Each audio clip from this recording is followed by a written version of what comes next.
brought to you by Silver Pumps.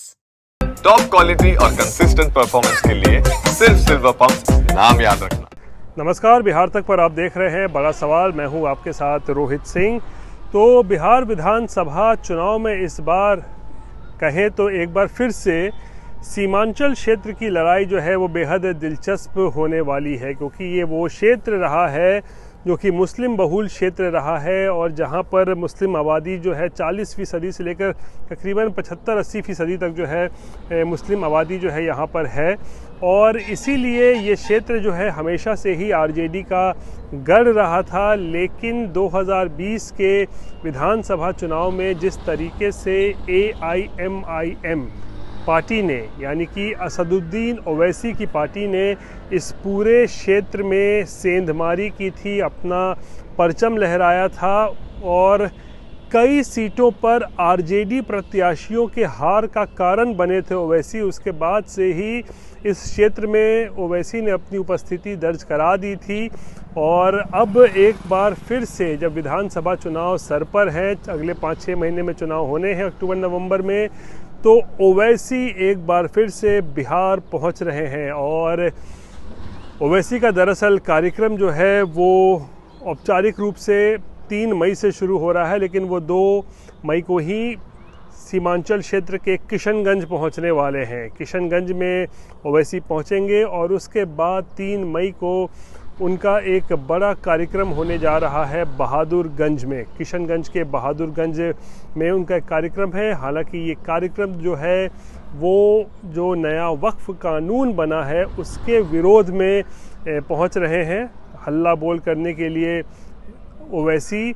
लेकिन ये सिर्फ वक्फ कानून का ही विरोध प्रदर्शन नहीं रहने वाला है, बल्कि यहाँ से एक तरीके से कहें तो ओवैसी 2025 से बिहार विधानसभा चुनाव के लिए अपनी पार्टी का शंखनाद भी करेंगे। और क्योंकि सीमांचल क्षेत्र, जैसा कि हम बता रहे थे, कि एक मुस्लिम बहुल इलाका है और यहाँ पर मुस्लिम आबादी जो है बहुत ज़्यादा है, और इसीलिए शायद एक्सपेरिमेंट करने के तौर पर, प्रयोग के तौर पर यहीं से पिछले बार ओवैसी ने जो है शुरुआत की थी और 18 सीटों पर उम्मीदवार खड़े किए थे। और जलवा देखिए ओवैसी का कि पहली बार पूर्ण रूप से चुनाव लड़ते हुए इस सीमांचल क्षेत्र में, या फिर कहें तो बिहार विधानसभा का चुनाव जब पूरी तरीके से वो लड़े थे, तो फिर 18 में से 5 प्रत्याशियों की जो है वो जीत भी हुई थी। यानी कि 5 सीटों पर ओवैसी की पार्टी ने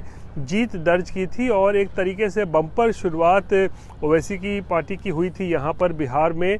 और इस शुरुआत से अगर किसी एक दल को सबसे ज़्यादा खलबली मची है तो वो है आरजेडी, क्योंकि आरजेडी का एक तरीके से कहें तो यहाँ पर एक गढ़ रहा है।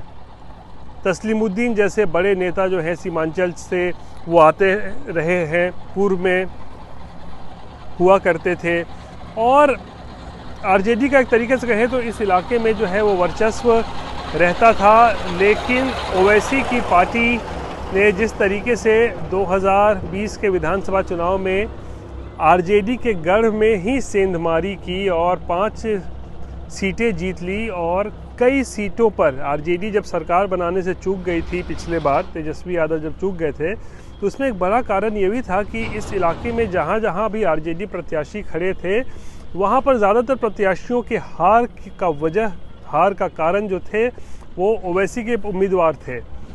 यानी कि ओवैसी ने ये कम से कम ज़रूर किया कि उनके जो उम्मीदवार जीते 5-18 में से, साथ ही साथ वो कई सीटों पर आरजेडी को हराने में भी जो है वो कामयाब रहे थे।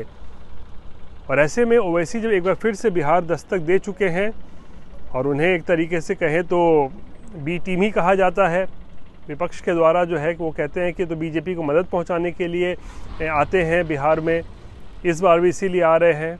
हालांकि ये तो आरोप प्रत्यारोप है, लेकिन ओवैसी एक बार फिर से बिहार पहुंच रहे हैं। किशनगंज में कल एक बड़ा कार्यक्रम होगा, वक्फ कानून को लेकर जो है विरोध करना है उन्हें, और एक जनसभा को संबोधित करेंगे। और उसके बाद कल 3 तारीख के बाद 4 तारीख को वो फिर मोतिहारी जाएंगे, वहाँ पे ढाका में भी उनका एक कार्यक्रम होने वाला है। और जो जानकारी है कि 5 तारीख को वो लौट भी जाएंगे बिहार से, लेकिन अगले 2-3 दिन जो है वो बिहार में ही जो है वो रहेंगे। और इससे अगर सबसे ज़्यादा टेंशन किसी को होगा, खासकर उनकी उपस्थिति सीमांचल क्षेत्र में लेकर, तो आरजेडी को ही जो है वो सबसे ज़्यादा टेंशन होने वाला है। क्योंकि 2020 में याद कीजिए किस तरीके से 5 विधायक ओवैसी की पार्टी के जीते थे और कई सीटों पर आरजेडी के हारने का वो कारण बने थे। उसके बाद एक तरीके से कहें तो चूहे बिल्ली का खेल जिससे होता है, कभी तू आगे कभी मैं आगे, उस तरह से। तो फिर कुछ ही महीनों के बाद जो ये 5 विधायक ओवैसी की पार्टी के थे, वो फिर उन्होंने पार्टी को तोड़ दिया और उन्होंने भी पाला बदला और फिर वो लोग आरजेडी की तरफ आ गए। 5 में से 4 जो विधायक थे, यानी कि विधानसभा चुनाव में तो नुकसान पहुँचाया ओवैसी ने आरजेडी को, लेकिन चुनाव के बाद कुछ ही वक्त के बाद ओवैसी ही के पार्टी के 4 विधायक जो हैं वो पाला बदल कर आरजेडी में शामिल हो गए, जिससे ओवैसी को बड़ा झटका लगा।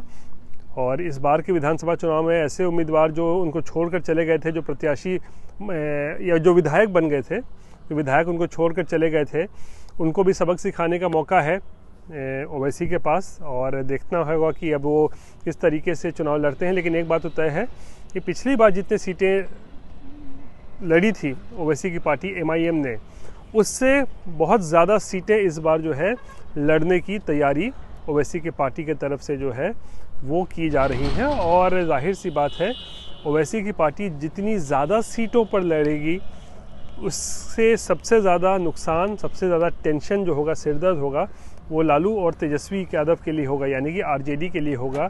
क्योंकि तेजस्वी का माफ़ कीजिएगा, ओवैसी का मैदान में उतरना, ज़्यादा से ज़्यादा उम्मीदवार खड़े करना, कहीं ना कहीं आरजेडी को ही जो है वो नुकसान पहुंचा सकता है। और यही बड़ा सवाल है कि क्या एक बार फिर से ओवैसी जो है वो तेजस्वी यादव का खेल बिगाड़ने के लिए बिहार के चुनावी समर में उतरने वाले हैं। बहरहाल ये थी बिहार से जुड़ी हुई आज की बड़ी खबर। बाकी की तमाम खबरों के लिए आप देखते रहिए बिहार तक और मुझे आज के लिए दीजिए इजाज़त। नमस्कार।